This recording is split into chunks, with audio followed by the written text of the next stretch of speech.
This channel does not promote any violent, harmful, or illegal activities. All content provided by this channel is meant for an educational purpose only.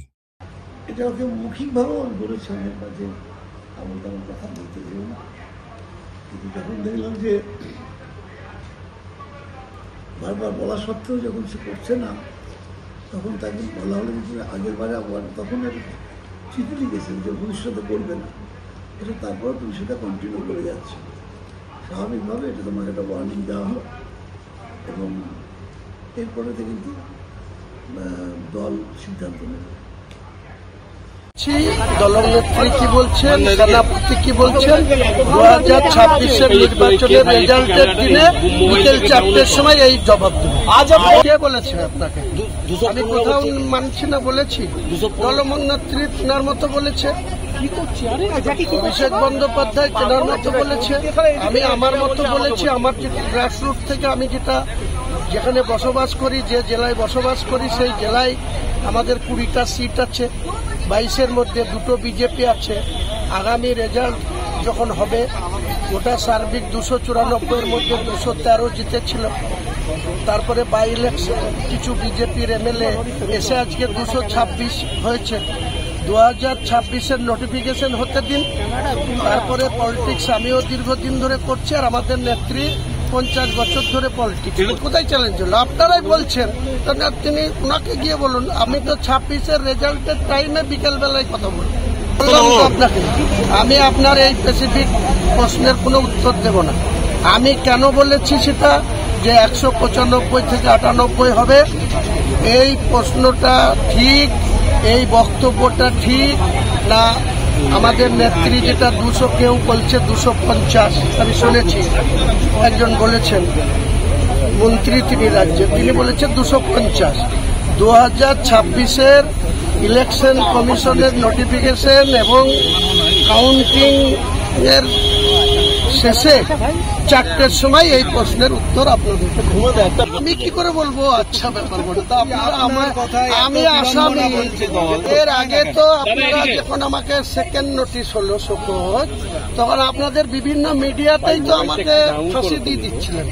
মনে হচ্ছিল এমন এমন কথাবার্তা শুনছিলাম, আমার বাড়িতেও খুব বিভ্রান্তি হচ্ছিল যে আমার ফাঁসি হয়ে যাবে।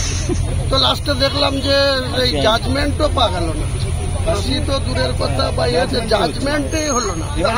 ওনাকে জিজ্ঞেস করুন যিনি চিঠিটা ইস্যু করেছে, ফাইনাল না সেমিফাইনাল।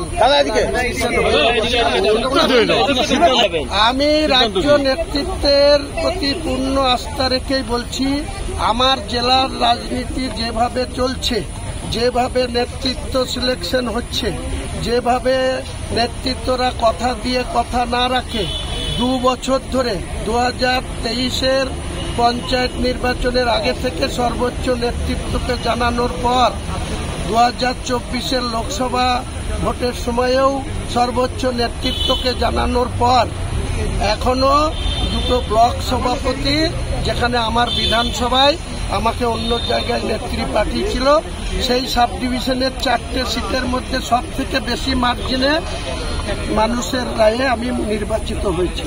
সেই ব্লক সভাপতিরা আমাকে পদে পদে অসম্মান করে এবং সেখানকার তাদের নেতৃত্বে যারা পঞ্চায়েত প্রধান, প্রতিদিন তারা একটা ওয়ারিশ সার্টিফিকেট নিতে গেলে 50,000 টাকা দাবি করে।